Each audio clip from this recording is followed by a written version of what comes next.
how brazen was the Loomis Gang. The Loomis Gang was remarkably brazen. But they were very dangerous, you know, certainly they were very dangerous.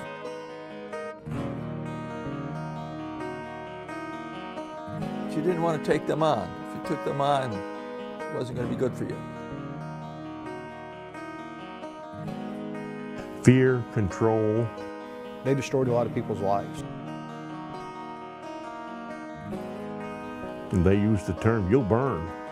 You'll burn tonight. And sure enough, at night their barn would burn. If you crossed them, they would get back at you, and they had very good memories.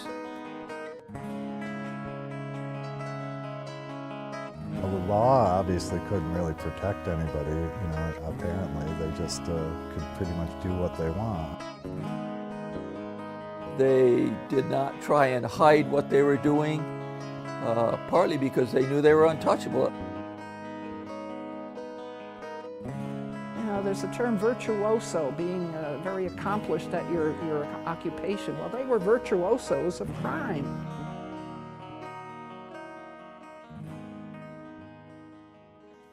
Loomis Hill, as it is known today, was just another hill here in Oneida County when George Loomis rode his horse into central New York back in 1802. One can only speculate why George decided to settle here in the small town of Sangerfield, just south of the village of Waterville. It is believed that George saw the opportunities that the hill and the swamp below afforded him. I think he didn't randomly buy that land. He clearly had been stealing in Vermont, and I think fully intended to continue. That was the way he was going to live, the way he was going to make money. He bought the land, about 15 acres at the time, in about 1804. And he bought it because of the swamp and the hill. You know, he could hide his stuff in the swamp, and the Loomis Hill he could go up top and see in all directions. I would guess that George Loomis looked at this both because it was relatively good land for farming, and they did use it for farming. Whether he was aware of how useful the 9 Mile Swamp would be, I don't know. Certainly looked like a good place to hide horses, which is what they used it for. George had left his well-to-do family in Connecticut at the age of 18. Came from Connecticut, then moved up to Vermont, had a sister in Vermont, and apparently was stealing in Vermont, and then got run out of Vermont and went to upstate New York then, because he had also a sister living in Sangerfield at that time. Interesting enough, domestic animals on the neighboring farms were disappearing. So the sheriff paid a call and invited him to a necktie party. He saw the writing on the wall, and he left for central New York. He came to Sangerfield. He was a successful farmer. One day the sheriff came by and said, "I need help. I'm going to have to arrest a man who's counterfeiting money, and I need backup. Will you accompany me?" So he did have a good reputation up until that time. And he went with the sheriff, and the sheriff had knocked on the door, and a woman, beautiful woman, answered the door, and she said, "What do you want?" The sheriff said, "I'm here to arrest your father for counterfeiting."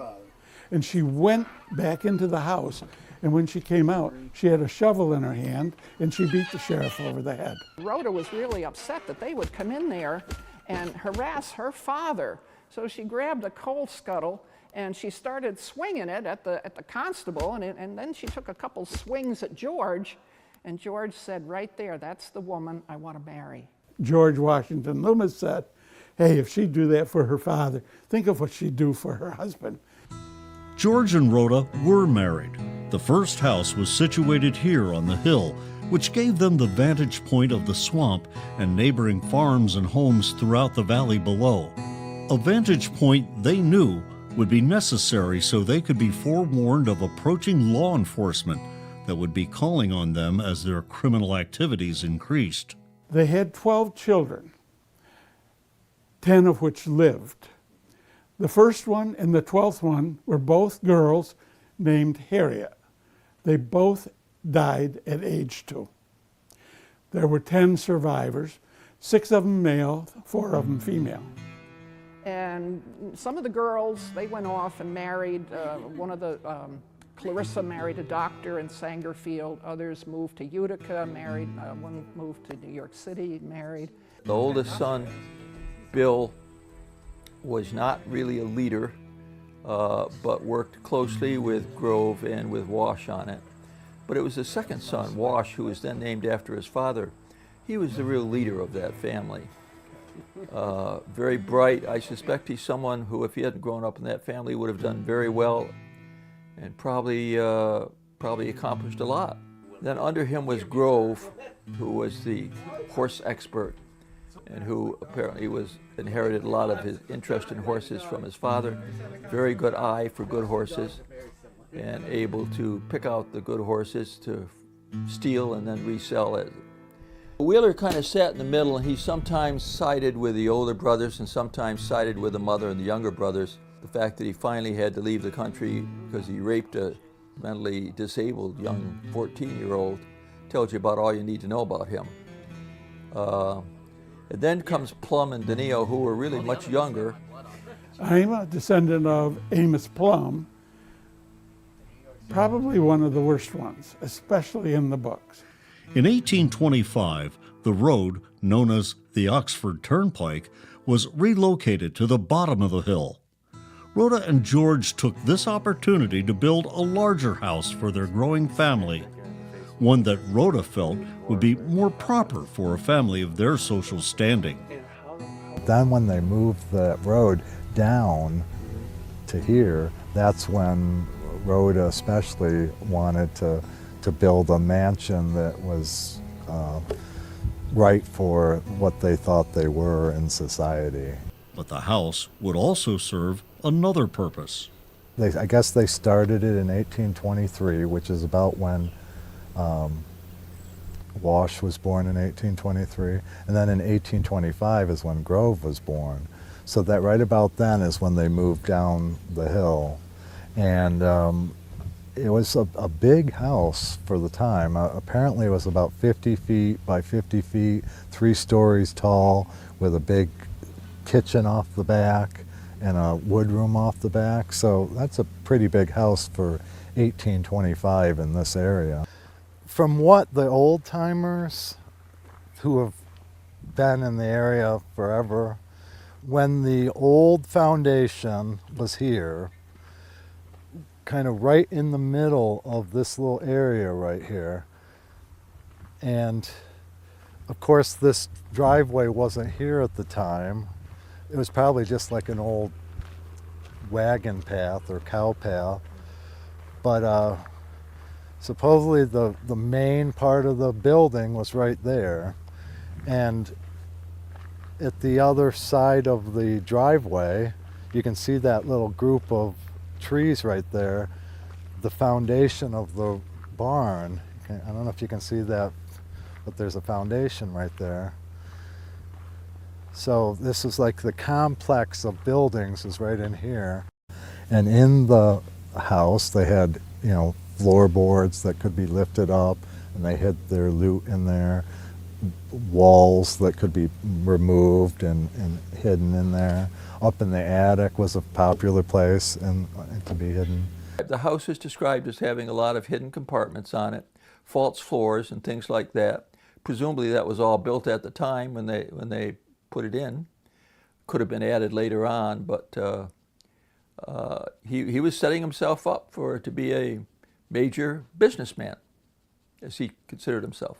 At the time they moved into the new house, the children were still young and impressionable. Rhoda took advantage of that by teaching them the way of the Loomises. They were taught from childhood to be criminals. The mother of this group, Rhoda, taught them as youngsters, if you go out, don't you come back unless you've stolen something. I mean, they would steal anything. They'd steal your jackknife, your walking cane. They'd steal the laundry off your clothesline. But they had stolen something, so they were living up to their mother's expectation. And it started at an early age. I just can't, it's amazing to think, you know, what those genes, you know, with George and Rhoda, what they produced. Amazing. The mother, Rhoda, had told the children, and this is a quote from books, if you go out, don't come back unless you've stolen something. But if you get caught, you have to answer to me. A good mother. She would even reward her children when they come home from school. Oh, your grades are fine, but look what you got. This is great. You got this pocket knife and this watch, and oh yeah, so you got an A in English class. That's good, but this pocket watch is worth $5. The kids were raised that way and encouraged to steal, and so whether they really were sociopaths, I don't know. They were sociopathic in their behavior. If they'd been raised in a different family, I strongly suspect they wouldn't have been. But within this family, if you wanted to get ahead in this family, that's what you did. She's very unusual as a woman.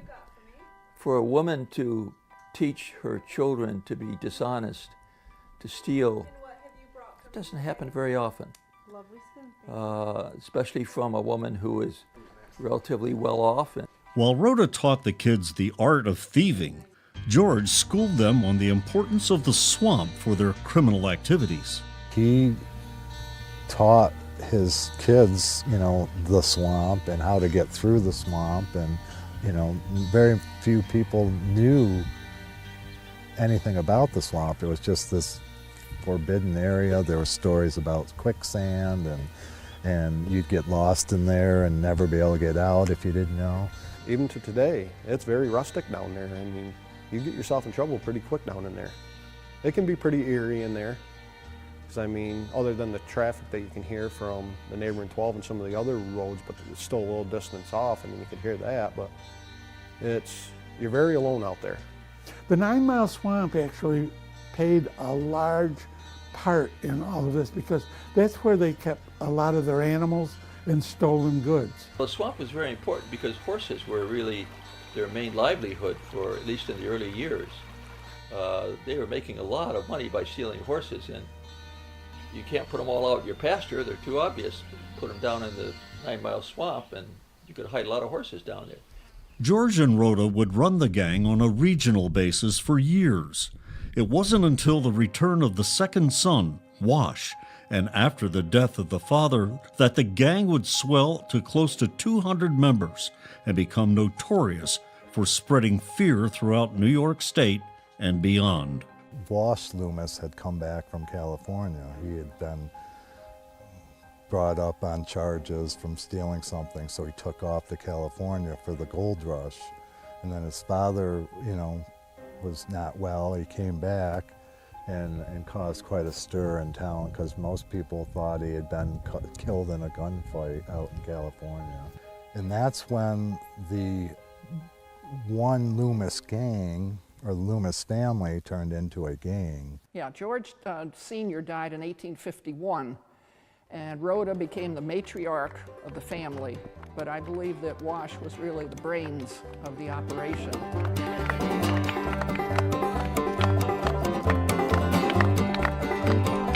There was a big gathering, a big picnic, party. A lot of discussion done. The meeting occurred after the father died, and also at the point where they were starting to become very large, where they were really becoming, covering a lot of territory. And the meeting, very much like the mafia meetings 100 years later, was to divide up the territory, to establish who was in charge where, what the procedures were, how you got your stolen goods, horses or otherwise, to the farm. About 70 people from all through there, 70 gang members plus, you know, wives and children. So it was quite a party up there.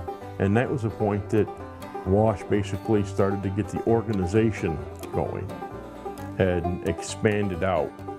And he had this way about him that people liked him. People admired him because of his presence. And so people just started following his lead. Wash emerges from the party as the undisputed leader of the gang, and some would say of the family as well. However, Rhoda had her hand in successfully running the gang for years, and perhaps felt that her second son was overstepping his boundaries. Rhoda liked the fact that it was just a family organization. Right. They'd steal something, come back, they'd get to keep whatever money. Once Wash started expanding the operation to outside the immediate area and up to about 200 people at its strongest. Nobody should die that way. I've never seen anything that horrific. One of the duties of a pathologist is to determine the cause of death. Watch on mobile devices or the big screen. All for free. No subscription required. Download Veely now. Wash was more of a thinking, organized crime, big picture, where Rhoda was more for the present and now. Wash is probably the only one in the family that could stand up to her, and he was determined that this is the way it's going to be done. And she said no, she had her own way, and it was working, so why would you do away with it? We have done things fine around here for years. The family, as time went on, became divided between the three older boys and then the mother and the two younger boys. And as time went on, the family became more and more split. But at its peak in the early 1850s, I'd say, before the family really became divided, when the father died, it was really a outlaw gang run by Wash Loomis. Several strategies that Wash would implement would allow them to have a free reign of terror over the central New York area for years to come. Wash was a very intelligent individual, studied law with a lawyer in Hamilton, I think it was Judge Eldridge, and never took the bar exam, but he knew enough law to keep the Loomises out of jail. So he knew how to work the law, or get people who may have been arrested off. If that didn't work, then he knew how to persuade people, or basically threaten them. So Wash Loomis had paid for the judges to be in his pocket, and as the cases were brought before the court, the judge either gave him a sentence of 2 or 3 days, or a fine, or nothing at all. And they served very little time. Keeping the neighbors happy, which they started doing in the 1850s after their big meeting in 1852, that was very effective, because by the time the sheriff and the other law enforcement officials got to their house, they were already warned that people were coming. So this, again, was kind of a smart, protect your flanks, and take care of your neighbors, and they'll take care of you. The neighboring farms never seemed to have anything turn up missing. And there's plenty of times where these neighboring farmers would see someone, or see Filkins, or see a group of men heading towards the Loomis homestead, and they would send their youngest son, run to the Loomises, tell them there's somebody coming. And they'd take the back route and get to there first. And they had almost all the surrounding farms very good friends or members of the gang. At that time in Madison County, the 1850s, there was one sheriff who was elected, and there were one constable in each township. So that's the law enforcement of the time. You have to remember there was no communication to speak of. So consequently, lawlessness ran rampant, and the Loomises took advantage of every opportunity. They knew they could get away with it. They always thought they were above everyone else, high society, better educated, better clothed. So they thought they were superior to everyone else. They would either bribe judges or bribe lawyers or bribe the sheriff, or if that didn't work, then they would use intimidation. Apparently everybody, most of the people were crooked, the judges and lawyers and the sheriffs. However, there would be one formidable foe that refused to be bought off or threatened, and became a thorn in the Loomis' side for many years. a blacksmith from the town of North Brookfield in Madison County would become Constable. His name was James Filkins. Lived in North Brookfield, and he was a blacksmith. He was apparently working in Hubbardsville, which is right across 9 Mile Swamp. It's only about 3-4 miles from the Loomis homestead on it. He clearly knew the Loomises. I don't know what influenced his animosity towards the Loomis Gang, but it could have been some previous history, of some sort. But he certainly was their nemesis. Well, the one adjective I think I would use to describe him is pugnacious. I don't think he was a very large man. I think he was a pugnacious little fellow who wasn't going to take any of that nonsense from this gang over in Sangerfield. And he almost took it personally. He clearly had a hatred of the Loomises that went back a long ways. He himself is described as not a particularly likable person, but for some reason, which hasn't come down through history, he decided that the Loomises were bad people and he was going to oppose them. I think he was an individual who just really understood, how dangerous these people were, and I think he, just had this sense of justice that he wanted to take an active part. People knew that he didn't like the Loomises, so they asked him to run for constable, and he won. Nobody else wanted the job, so they made him constable, and he immediately started going and trying to get the Loomises arrested for various things on it. Just as the new constable was elected, there was an uproar in the community over missing sheep. Many farmers were waking up in the morning to find a number of their herd missing. Wash Loomis hatched a plan that would eventually lead to the Loomis' first run-in with the new constable. Grove and Wash became part of this posse, in a way, to come out, and they led the group out to Hamilton, to the farm of Jeremiah Clark, and who is in possession of the sheep, no question about it. And when they challenge him, he claims that he bought the sheep from the Loomis brothers. And this big argument starts and a serious fight breaks out. And as the Loomises were taking the sheep, a fight broke out. Jeremiah was badly beaten, and his brother William ran to save his skin. Clark now tries to bring charges against the Loomis for highway robbery. And that started, and then they try to support, the Loomis tries to support charges against Clark for being in possession and the theft of the sheep. When the sheep farmer placed a claim finally against the Loomises, that was the first one that Filkins went and served. And, Filkins was involved in serving the warrants on the Loomis brothers on Plum, Wash, and Grove. Plum jumped out of the window and ran. Plum escapes through a side window. Filkins sees him and gives chase.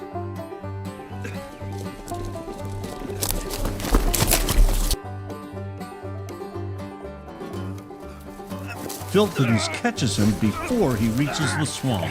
These guys here, they grew up there, and like all boys and stuff, you know your backyard like the back of your hand. So to chase them down in there was futile. When they hit the swamp, I mean, there's a lot of documentation. They hit the swamp. Law enforcement didn't even bother going after them at that point. They could get them before they got there. They got them. But if they got in there, we're not going in there. The Loomis house was close to the swamp. There was the house, road, barn, and a pasture, and the swamp was behind that. And it was pretty much impassable other than the main channels that went through it.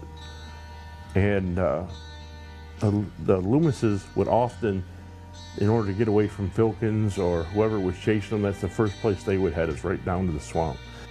But they knew the swamp like the back of their hand. They made it their business to know that swamp, and that was their way out, so to speak. Loomises, if they see him coming, they're running into the swamp. They're running every which way so that he can't serve them with papers to arrest them on it. And this goes on and on and on. But the swamp had more purpose than a quick escape route for the Loomises. The 9 Mile Swamp is actually noted for having housed most of their stolen stuff. It was pretty well known that they were stealing, but you have to prove it. You have to find the evidence. And their greatest asset was being able to use that swamp, to know that swamp. There's one place in there called Lost Meadow. So they would take them down there and like Lost Meadow. They would change the markings on the horses by taking potatoes. You could take a total black horse and now all of a sudden it's got a star on its forehead, or a stocking or something along that lines. So they would take a hot baked potato, steaming hot, steam coming right out of it, and they would put that baked potato on the horse's forehead and it would bleach the horsehair. So all of a sudden that horse would have a blaze. And the owner of that horse, they wouldn't let him get too close, but he would see and he'd say, oh no, my horse was all dark, that's not my horse. And off they would go with a stolen horse. They were clever. I mean, they used stove black to darken horses. They used whitewash to lighten or give the fetlocks some whiteness so that the owners, anything to disguise the horse so the owners wouldn't recognize it. There's a story where they stole the horse from a guy, changed the markings, and sold it back to the guy, and the guy didn't even recognize the horse. I guess there's also a story where he stole a horse, and the owner of the horse knew exactly where to look, okay? So he came over and said, I think that's my horse. But in the meantime, he had changed the coloring and markings of the horse. And Grove's like, that's not your horse, that's my horse. Apparently the guy had taught the horse tricks. So he'd call the horse came running, the horse would kneel down, it would roll over, it would do all these tricks, dance for him. And at that point, Grove realized that he wasn't going to be able to get away with this. So he just opened up the gate and let him take the horse away. Stealing a horse at that time in the 1840s, 1850s, 1860s was like stealing a car. That was your transportation. It was something you invested a lot of money in. Some of the horses would go for up to $1,000 if they were really good horses. Most of them probably for 100 to 200, somewhere in there. If the horses were missing, everybody knew where the horses were gone. There was one other location that was believed to be an underground barn, an underground stable, that they did a lot of their changing of the markings, but most of it was done in the swamp. They would hide horses in, I don't know, somehow they would have a haystack, but it had, it was open in the middle, and they put horses in there. They were ingenious. There's a term virtuoso, being very accomplished at your occupation. Well, they were virtuosos of crime. They were geniuses. What are you going to do? The pugnacious constable would experience the genius of the Loomises firsthand. After his first arrest of Plum, Filkins and his posse had taken him to a hotel in Brookfield to hold him. Plum reportedly escaped through a second-floor window, landing on a waiting horse for his getaway. A few days later, the constable of the village of Oriskany Falls locates Plum, along with Grove, at Plum's girlfriend's house. Once again, Plum escapes. Getting charges to stick to the Loomises was near impossible due to the tactics that Wash would employ, charge after charge. So he was, as you were at that time, he was trained as a lawyer. And again, that was very important to him. That also allowed him to figure out how to beat the law. Because he knew something about the law, so he wasn't intimidated by the law. They were charging Filkins with abusing people and doing raids without any warrants. So they'd hoped to get him in jail, and if they could get him in jail, then they thought, then we'll be able to kind of go about our business. So they were both trying to use the legal system to put the other away. If Filkins arrested Dino or Grove, Wash would get the lawyer to put a warrant out for Filkins. For some other, roughing him up, crossing the county lines, illegal search. The Loomises could get charges dismissed for a whole range of reasons. Anywhere from it would take too long to where the judge believed the Loomises' word and dropped the case.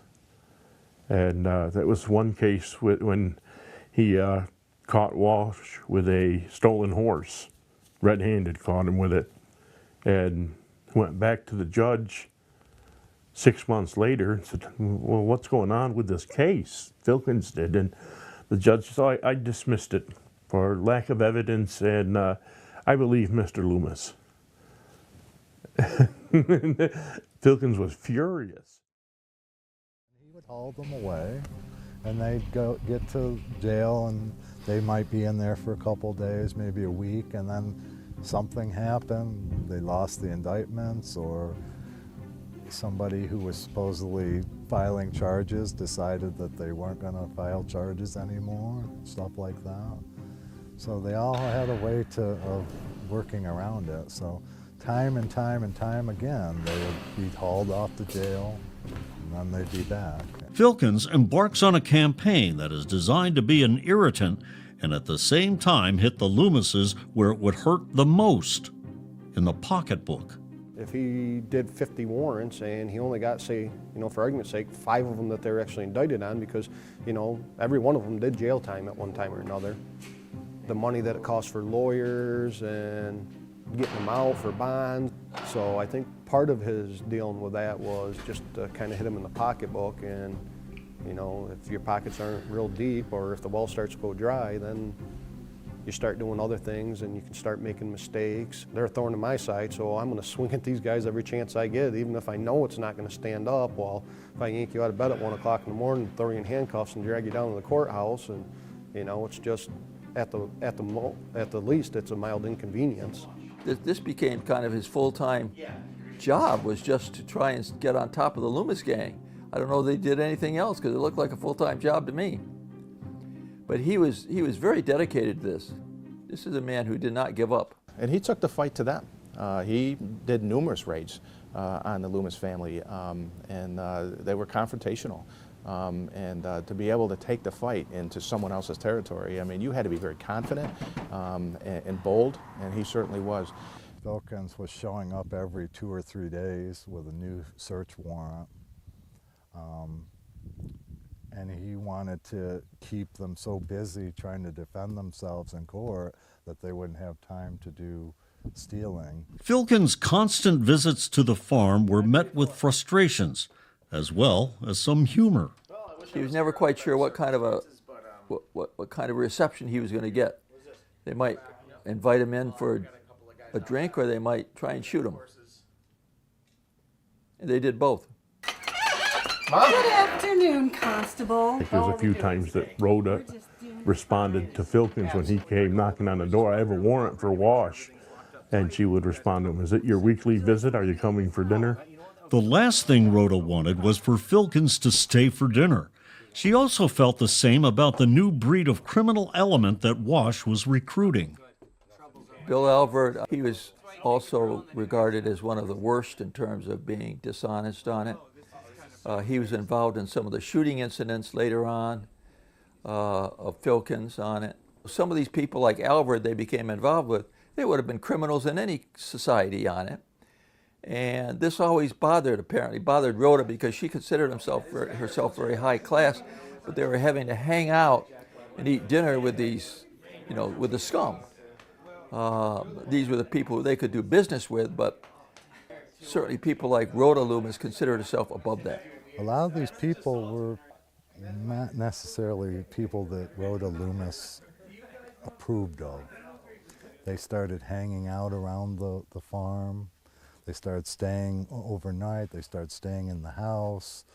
They were rough, and Rhoda was more refined, and she didn't like all these extra people all over the place.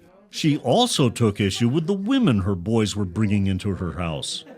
I think with her, she saw it as turmoil, and the queen's the queen, and nobody's close to her, and if she kept everybody away, she had no issues. But as some of them come in and stuff, she was just, they're not going to take any part of my power. Rhoda had to run everything. She had to run her sons. If her sons became involved with any other woman, that was very threatening to her. She wanted to control the whole thing, and Wash and Grove, at least, were not willing to just be controlled by the mother. So Wash and Grove, with Bill as a supporter, gradually broke off from the mother.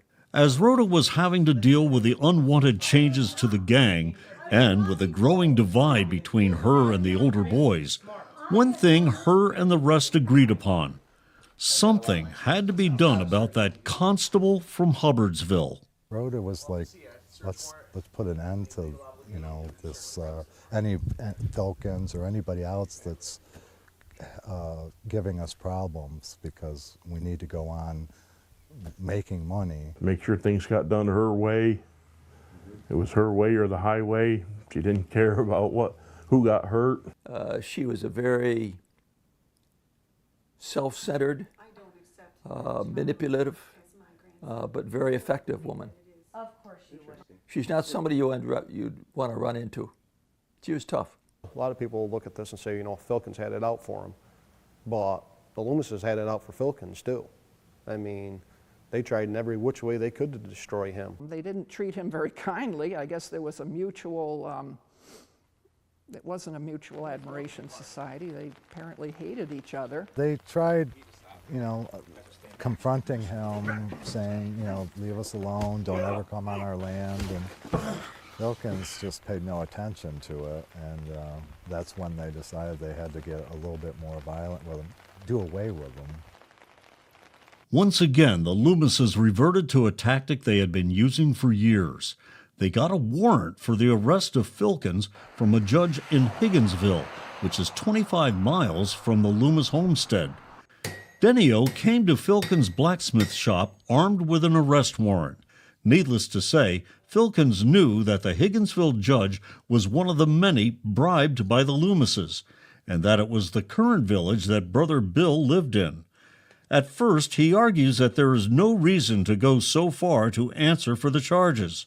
The warrant was issued in Oneida County and served in Madison County. Filkins believes that a judge from Madison County should be the one to rule on the case.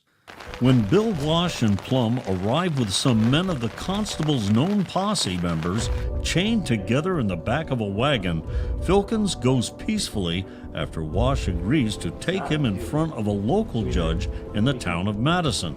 But he refuses to give up his weapon. He also respected the law, which I thought was real intriguing, and that is illustrated when the Loomis Gang actually served a warrant on him from an Oneida County judge, and he actually surrendered to them under the authority of the warrant. He had figured out what was going on, and while he was being transported to Higginsville, which is 40 miles away, he came across another group of the Loomis Gang who had his posse in custody under warrants also. But he figured out that they were going en route to the Lumis homestead, and he didn't like that too well, so he broke free, actually pulled a weapon out on him and negotiated that he should be brought to a Madison County magistrate and be arraigned, and successfully was. So that just, if you're going to surrender to your enemy under the authority of the law, you know, that says a lot about who he was. That evening, as Filkins is back home with his wife and children, the Lumises gain entry to his house, knock him down, and arrest him.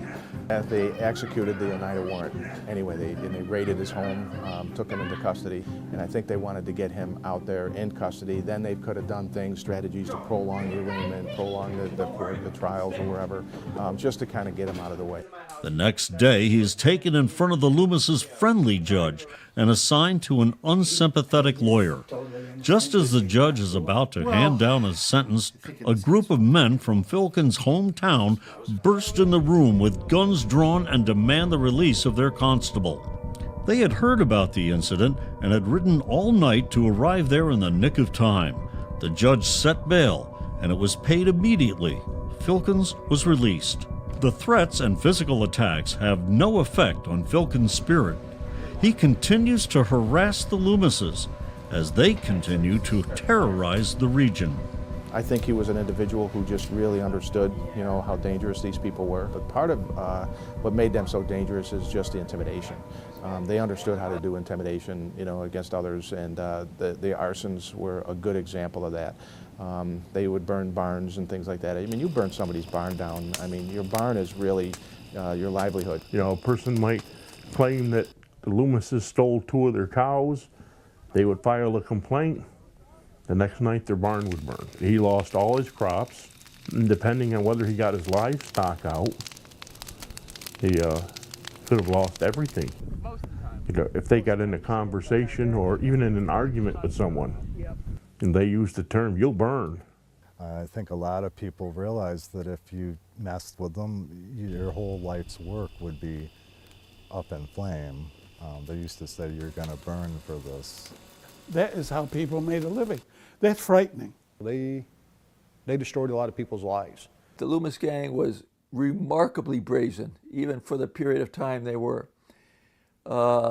They did not try and hide what they were doing, partly because they knew they were untouchable. I think they were quite proud of the fact that they controlled much of the crime in central New York. Burning down courthouses and burglarizing, the legal establishments and clerk houses and stuff like that, influencing by intimidation or graft district attorneys and judges, and other law enforcement officials. The public was definitely, especially as it got later and later on, the public was definitely against the Loomises. So, there was quite a few of them, especially the local merchants and stuff like that were just sick of being terrorized. The main opposition that was beginning to grow took roots in a general store in the nearby village of Waterville. Well, the opposition to the Loomis Gang really came from Waterville. And it really came from Bissell's General Store. Everything I found really pointed to that as the beginning of people who were not paid off by the Loomises, did not accept them. And so if you have a few people who were unhappy with it, that then became kind of a nucleus. Bissell was outspoken. And therefore, a lot of people who gathered around the store, that's where they would then discuss, what can we do about the Loomises, what should happen. There was often conversation in there when people would gather in there about Loomises and damn Loomises, the evil Loomises, and they stole this, and did you hear about that barn? Someone's got to do something. This was the beginning of the Vigilantes. These were the people that wanted to see the Loomises end. Many people felt safe talking there, which in turn led to that being the epicenter of the movement against the Loomises. When you have a nucleus of people who oppose a gang like that, that is the beginning of when you're able to actually do something about it. Aim! Fire! Reload! A year earlier, the disagreements between the North and the South had reached a breaking point, and the Civil War had begun. They started to really get going during the Civil War. Once the Civil War broke out in 1861, the Quartermaster General recorded after the war that the Union Army had required over 700,000 horses to execute the war effort. They would go to Albany to get those horses. Now, the Loomises, knowing the Army needed horses, and they would pay very well. They'd pay $160 for a horse or $170 for a draft horse. The South actually were very good at stealing the horses from the North on it. Some of the Southern generals were very, very good at this. The North was losing an awful lot of horses.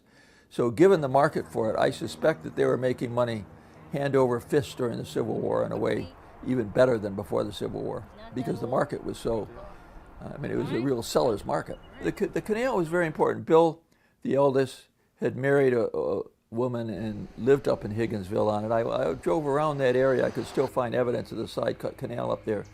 You got to remember at this time the Erie Canal was a very big deal. This is the first time when you could really send not only livestock but grain and things like that down to Albany, down to New York for that matter. So they would take a string of maybe, 10, 15 horses, put them on that packet boat up at Bill's place on the canal, off to Albany, and sell them to the Army. They would make a lot of money for these horses for which they paid nothing. Here's the Loomises stealing all the horses in upstate New York, sending them on down to Albany, sometimes down to New York, selling them to the U.S. Army. So there's a ready-made market for these horses.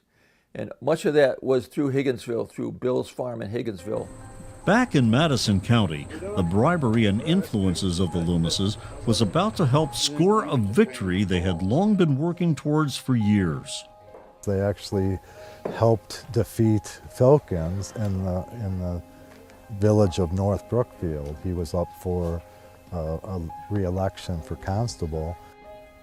he had to run again as constable, and the Loomises had arranged enough votes against him, so he was not reelected as constable. And he lost by 3 votes, and it was determined that the Loomises had something to do with rigging the voting. The Loomis Gang controlled a lot of people, and by controlling a lot of people, they controlled a lot of votes. But the Loomises were quite capable of generating enough votes to get Filkins out of office, and they did. And that's when the people in Waterville said, well, if you move up here to Waterville, we'll make you constable here and support you to continue doing the same things. I think the people of Waterville and everything, especially politicians and stuff, said, you know, there's enough's enough. This guy's a thorn in their side, and he's been hammering them for years. What choice do we have? You know, lesser of 2 evils, I guess. We'll pick Filkins and bring him up here and see if he can finish this stuff off. Bissell, he came up with the idea of having Filkins move from North Brookfield to Waterville, and he was up for, you know, they had an election and he won. Once he moved to Waterville and was reinstated, I think they were furious. This was not part of their plan at all. They thought they had gotten rid of him. And not only is he gone to Waterville, but he's then tied in with people in Waterville, some of the important citizens of Waterville, who probably are bankrolling some of what Filkins is doing. They're certainly supporting him. And this meant trouble for the Loomises, and I think they probably perceived that that was going to be trouble. And that was the first major trouble they had. Everyone else had been able to buy off. Filkins and the small number of people in Waterville could not be bought off. That was a problem. They thought that they had done what was necessary to get rid of him, and apparently he was still... That's when they really started to get violent towards him, I think. They had had enough of Filkins. And that's when Plum went and shot up the house with 3 other people. He was at home. They were in there. His wife and him were in one bed, and I believe he had 3 children, 3 or 4 children, were in the other bed in the bedroom. There was a pounding on the door, and someone said, "Constable Filkins, we need you out here." And he got up, and he remarked to the effect of, you know, "What do you need me this late at night?" Plum had pretended to be somebody else, but Filkins heard his voice and recognized that it was Plum. And apparently all of a sudden, like, shots started firing, and there was like blue holes in the door, blue holes in the windows and the curtains, hit Filkins in the wrists. Injured his hands and arms quite severely on it, and through the window, and could have killed his wife and could have killed his 4 children that he had at that time, but did not. But this was a very clear, brazen attempt to kill Filkins. They counted like 30 shots in the interior of the house. This pushed it up to the next level, which also, at that point, Filkins must have said, one of us is going to be killed. Either I'm going to be killed or one of them is going to be killed. But this is not going to turn out well for one of us. The divide in the nation that had started a year before the attempt on Filkins' life still raged on in the form of the Civil War. North against the South, kin against kin. The dynamics of the Loomis family resembled what was happening in the country at the time. It's almost like there were 2 Loomis gangs toward the end. Wash started questioning his mother. All of the older children now were stopped listening to the mother and started, you know, doing their own thing, listening to Wash mostly. But there started to become this headbutting between Wash and Rhoda. Wash is probably the only one in the family that could stand up to her, and he was determined that this is the way it's going to be done. And she said no, she had her own way, and it was working, so why would you do away with it? Wash was away on business when there was an incident that would further cement the divide between mother and son. Wash had a girlfriend, and she bore him a son. Rhoda was ugly mean. She did not want any other women in the house. Rhoda did not look kindly upon Hannah Wright. And one evening there was an accident. They had a hired man who was cleaning his gun in the back kitchen. And Rhoda is, she's responsible for making sure that Wash's girlfriend is in the same room. And the gun went off and hit the lady I think in the hip, and she bled and bled and bled. Accidentally, while cleaning the shotgun, it accidentally went off. And they could never prove that it was murder, but just that it was that accidentally went off. And that was another thing that drove even more of a wedge between the two. Obviously a lot of bad blood. I mean, what do you do if your mother kills your mistress, the mother of your child? Obviously this is a woman who is quite capable of killing anybody. Even with all the internal chaos, the gang continues without missing a step. The burning of the courthouse, their most audacious act of arson, occurred right here in Morrisville, right on the spot where this building sits. Wash decided to go and pay a call to the Madison County Courthouse. Now that night, there was a fire, and they burned the courthouse to the ground. I think it was October 11th, 1865, at 2:30 in the morning, the courthouse was seen to be on fire, and people were, calling up and down the streets, fire, fire.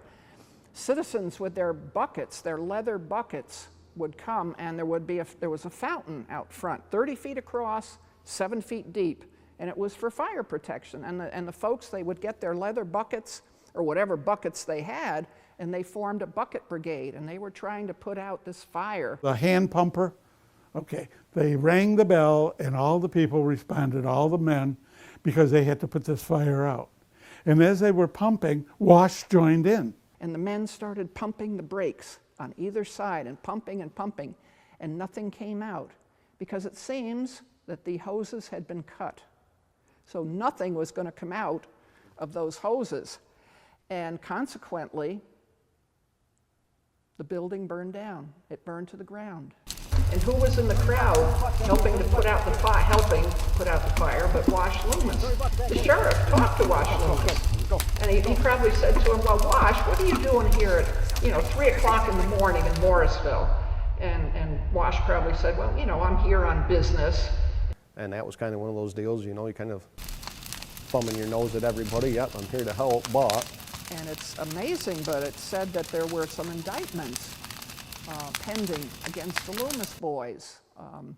And I guess, now it's never been proven, but we feel, and many of us do, that it was the Loomis gang that burned the courthouse, that cut the hoses, set the fire. And they felt that the indictments were here in the courthouse. It kind of makes sense. However, they weren't. They were in the clerk's office, which was right next door, the county clerk's office. So, in effect, the building was burned for nothing. Yeah, it's incredible, and even more so is that they dared to do this stuff because they thought they were invincible. The people of the area grow tired of the antics of the gang, and Filkins grows tired of the same old, same old. He was very upset because he was getting beat pretty much every turn that he went to.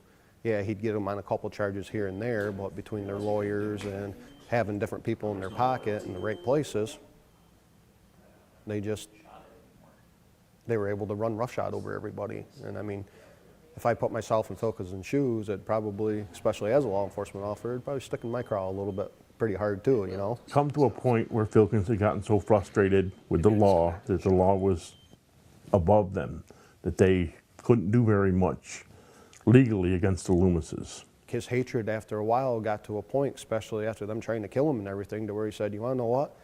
They're trying to kill me, this ups the ball game, and this is what we're going to do now. Then he started to become more kind of almost like the way the Loomises were, fighting fire with fire. We've tried everything else. We cannot make the indictment stick. We can't get them in jail. The only solution is to kill the head of the gang. The head of the gang was really Wash. One of the Lumises or Filkins or somebody, they were going to die. 3 o'clock in the morning, pull Wash Loomis out of bed. Now this is around October 31st of 1865. And Filkins had decided, you know, he's going to put a stop to this Loomis business. It was Halloween night. Filkins and 3 or 4 others go over in the middle of the night and call out Wash. Wash comes out back and Filkins kills him. This is where Walsh was murdered, was right in, somewhere in this area. Basically, we had all went to bed. That night, there were reportedly around 17 gang and family members of the house. The events of that night play out in the coroner's inquest that people in the house swore to a few days after Wash's death. 4 people showed up at the house, Filkins being one of them, and basically, you know, got inside the house.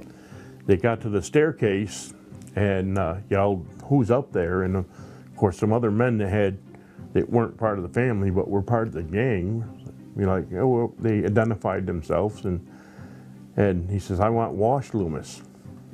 He went up and he kicked in one door where these other men were sleeping. Well, Wash was sleeping next door with his girlfriend, and he finally awoke, and he went to his bedroom door, opened it up, and here's Filkins. And Filkins says, "I have a warrant for you, you're coming with me." And Wash, "Well, at least give me a minute to get dressed." So he got dressed, and Filkins took Wash. Took him out to the woodshed, and then Filkins just beat him in the head with his gun and left him there for dead. Filkins not only pistol whipped him, but they scalped him. Filkins' ivory handled revolver. Supposedly he beat him over the head with the revolver, and part of the handle broke off, and they found it at the scene. And he died 2 days later. Persuaded Grove Loomis to come downstairs, and they basically beat him and set him on fire. They took some jackets off from the coat racks, threw over him, put a sack of oats under his head, and doused it with kerosene, and lit the kerosene on fire. Looks like they clearly intended to kill both of them. They succeeded with one, but not the other. I mean, that's a pretty serious message. And these are generally law-abiding citizens. They just had enough. Of course, Grove he's saved by his sister. The fire's put out. But after that, the gang kind of lost some of the control that Wash exercised over them. There's all kinds of other people in the house, too, who didn't come to his aid, which also then further made everyone unhappy with further split the family on it. But there were several other males upstairs who never came down. Yeah, Wash was the leader, and without Wash there, things went downhill fairly quickly on it. Before passing out, Grove manages to save his prize horse from the barn the posse set on fire. He recovers from the severe beating, but then seems to lose interest in the family business in Wash's absence. For Jim Filkins, it was business as usual. But even after Wash's death, he still pursued legal warrants against the remainders. Rhoda was not going to let something like the murder of her son get in the way of profits, so they really started going at it again. Once again, Filkins and his faithful were called upon to bring justice to the Loomis homestead, and once again, he comes close to paying the ultimate price. Bill Elverd was one of the worst of the gang. They were going to arrest him, and they knew he was there, and so they then get into a gun battle on the stairs.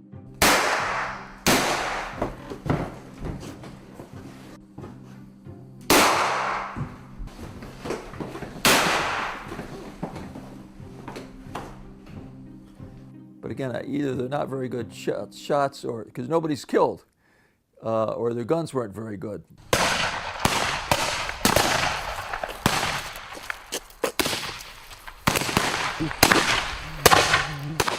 But they're trying to kill him, clearly.